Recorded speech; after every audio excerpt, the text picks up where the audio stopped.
Aujourd'hui, nous allons voir trois petits mots qui se ressemblent beaucoup, mais qui n'ont pas du tout le même sens. C'est peu, sans i, peu, peu-ux et peu-ut. D'accord? C'est tout à fait normal que tu hésites parfois au moment d'écrire. Mais rassure-toi, après cette vidéo, tu sauras les différencier facilement grâce à une méthode simple et des exemples concrets. Alors, tu es prêt? Allons-y.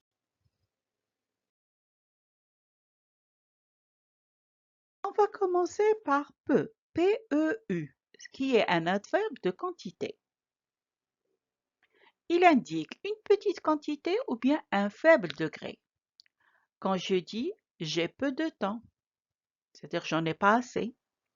Il y a peu de monde aujourd'hui, il y en a certains, d'accord? Elle mange peu, c'est-à-dire une petite quantité. Une astuce simple. Si tu peux remplacer le mot par très peu, alors il s'agit bien de peu qui désigne la quantité, qui est un adverbe de quantité qui s'écrit avec PU. D'accord? Ben, je dis j'ai peu de temps. Si je peux dire j'ai très peu de temps, alors peu, comment ça s'écrit? Voilà, c'est avec PU. Peu qui se termine avec X. Là, c'est un verbe. D'accord? Et c'est quel verbe? C'est le verbe pouvoir. Très bien. Il est conjugué au présent de l'indicatif pour la première et la deuxième personne du singulier, c'est-à-dire je et tu. Je peux venir demain, tu peux m'aider, d'accord? Alors, l'astuce, il suffit de le conjuguer dans un autre temps. Je pourrais venir demain. Donc, normalement, la phrase elle doit être conjuguée au présent, mais là, c'est seulement pour savoir s'il s'agit vraiment du verbe. Tu pourras m'aider, d'accord? Donc là, il s'agit du verbe pouvoir. Et le verbe pouvoir, bien sûr, là, on va pas parler de la conjugaison, mais il faut savoir que ça s'écrit avec P-E-U-X.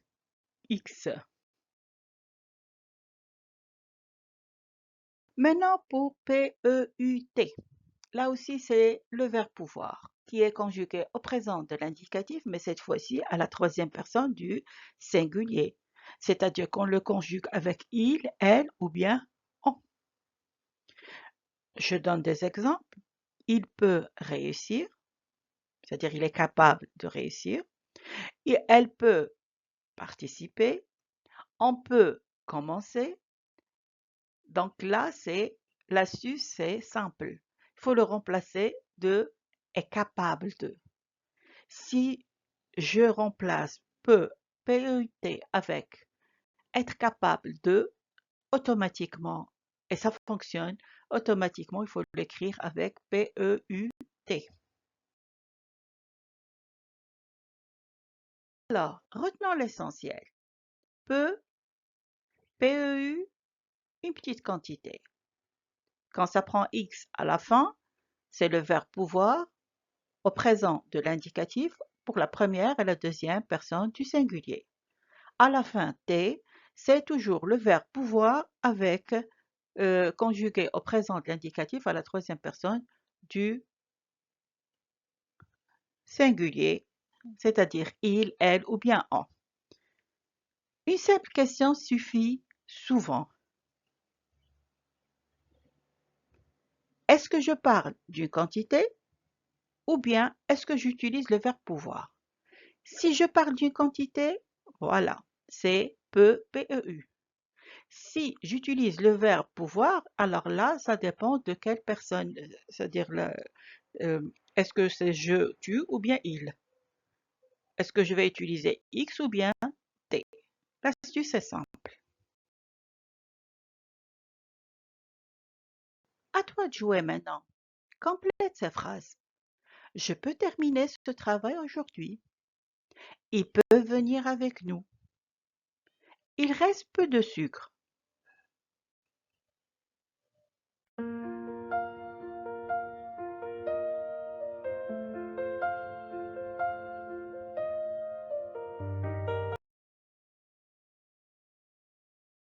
Bravo!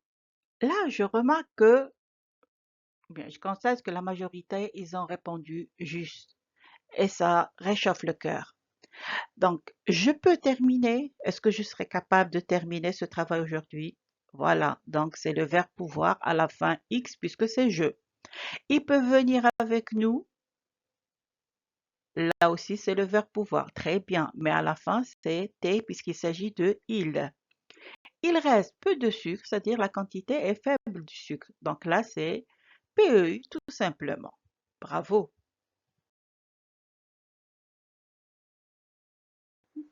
Encore une fois, bravo. Tu connais maintenant la différence entre peu, que ce soit la quantité ou bien le verbe pouvoir. Et croyez-moi, avec un tout petit entraînement, cette confusion fera bientôt partie du passé. Alors, bon courage et à la prochaine astuce.